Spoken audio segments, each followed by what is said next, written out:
Hello, it's Dr. Edward, the Healing Vet, here with your weekly holistic pet health show, streaming live to Facebook and YouTube. So welcome and thanks very much for joining in. We've got a few people there. Please do say hello in the chat.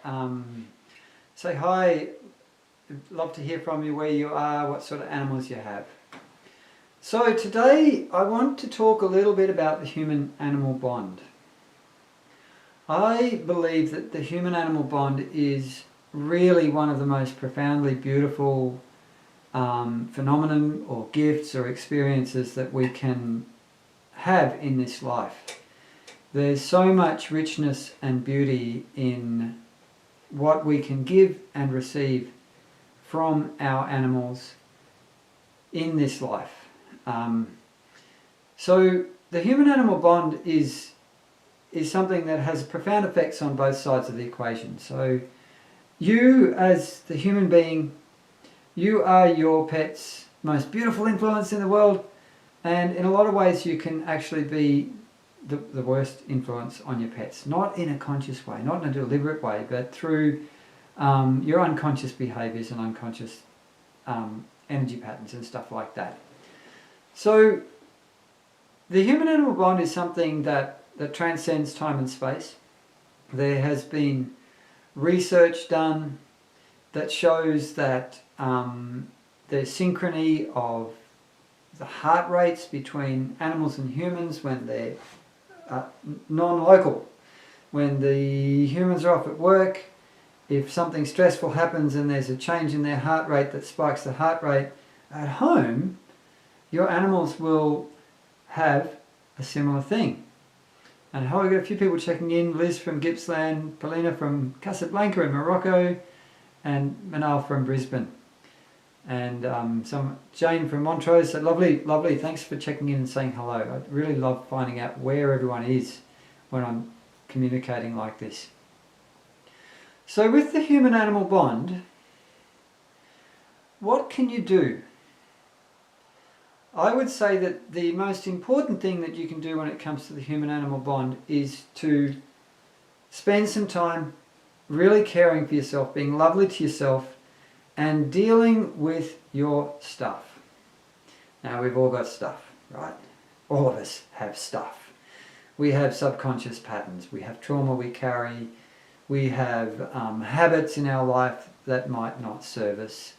Sometimes we will have situations where we depend on our animals emotionally, so that we lean on them energetically and emotionally.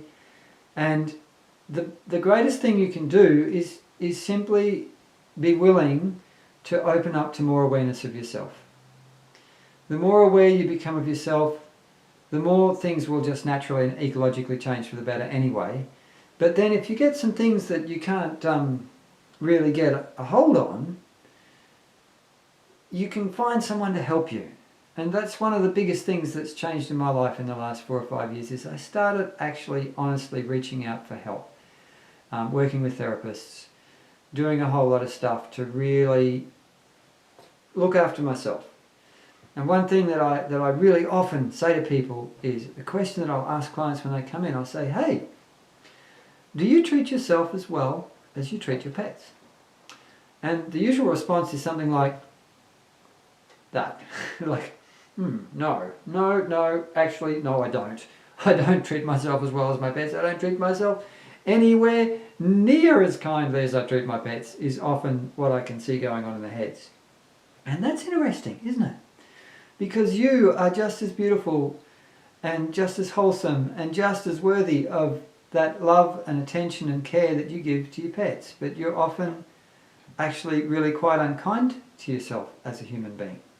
And that's certainly my experience in my history and my experience with how a lot of my clients behave towards themselves.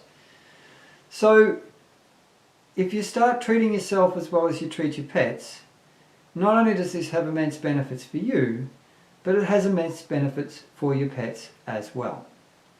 Now, the human-animal bond, I get a lot of people come in and they're worried. They come to see me and they come in and they go, look, I'm really worried that my animals are taking on my stuff and it's harming them.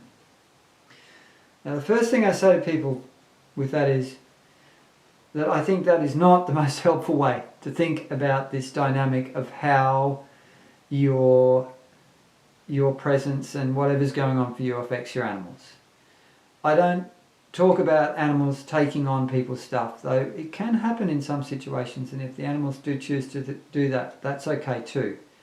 But when people think that their animals are taking on their stuff, their burdens, often it leads to the human really being terribly unkind to themselves, generating a lot of guilt, a lot of, then belabouring themselves with the big stick of, oh, I'm being terrible to my animal because it's taking on my stuff. This is not helpful. It just makes everything worse.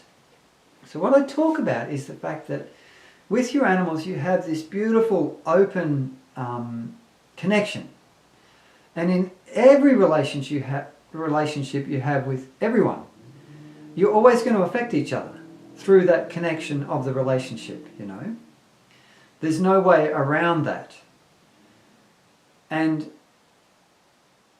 that's a beautiful thing. It's not a bad thing. One thing is that if you can see that what's going on for you is affecting your animals and in an uncomfortable way, well, it gives you the opportunity to do something about it, to make changes in your life, to take control of what you can change and do to shift yourself into a better place so that your animals will feel happier. And I really strongly encourage you to think about that. Think about it. The more that you treat yourself better, the better and happier the life your animals is going to have. And I'd like to say a special hello to Karen with her beautiful 3 dogs who I used to work with in the Northern Rivers so many years ago. Hi Karen, thanks so much for checking in. We've got Lorraine from North Wales and Guru from Santa Fe and Marty from Tweed Heads, Hazel from Perth, Susan from England. We've got people checking in from all over the world. Isn't the internet the most amazing thing? It's awesome. So that human-animal connection, actually, when you deal with your stuff, when you start treating yourself beautifully, there is massive benefits on both sides of the equations. It becomes a win-win.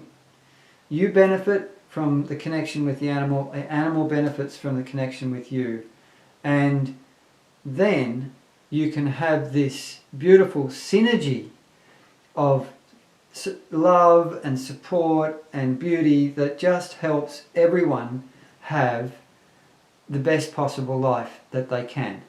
But you've got to take action, you know. You've got to, as a human being, if you really want to deal with your stuff, your trauma, your subconscious patterns, your stuff, all that stuff, you're going to have to do some uncomfortable things.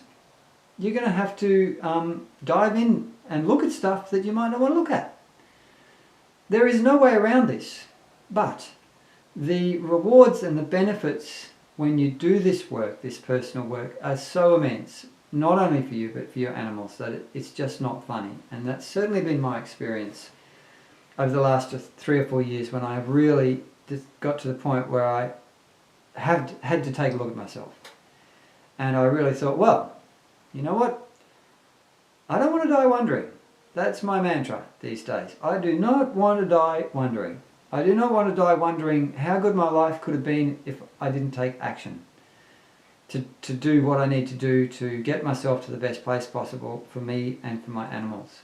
And I encourage you to think about that. And you can leverage the human-animal bond to help motivate you to do that by looking at your animals and thinking, wow, I just love them so much, I would do anything for them. Guess what?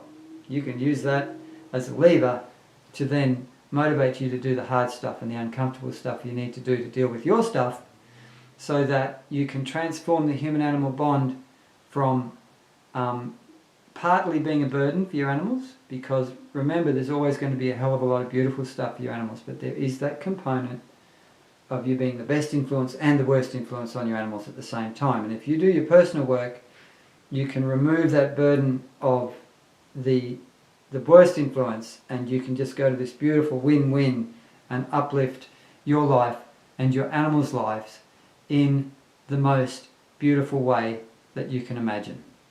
So I encourage you to do that. Find a good therapist. Deal with your trauma. Go and dance in the woods. Do whatever you need to do to bring more joy into your life. Make sure you create time in your life for joyful activities that really fill your cup. Deal with your stuff. If you've got poor boundaries with your dogs, then learn how to have clear boundaries. Teach your dogs that you have a personal space and they do need to respect it. If you've got a fat dog and you can't put them on a diet because every time they look at you you feel sad, toughen up a little bit. It's not going to kill the dog to be hungry, and they will live a lot longer and happier life if you put them on a diet and they get to a healthy body weight. And you know what? It's going to be emotionally uncomfortable for you and the dog to have an effective diet, because the dog's going to have to be hungry for a while to lose weight. There is no other way to do that. The more you can learn how to be present with emotional discomfort in your body and in your life, the happier you will get.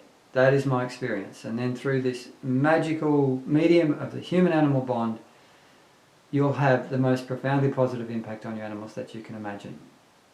Okay everyone, thanks so much for joining us in this week's Holistic Pet Health Show with the Healing Vet. I'm Dr. Edward. If you want to work with me, reach out, email me, message me. I would love to help you with your animals. And for now, I'm going to say goodbye.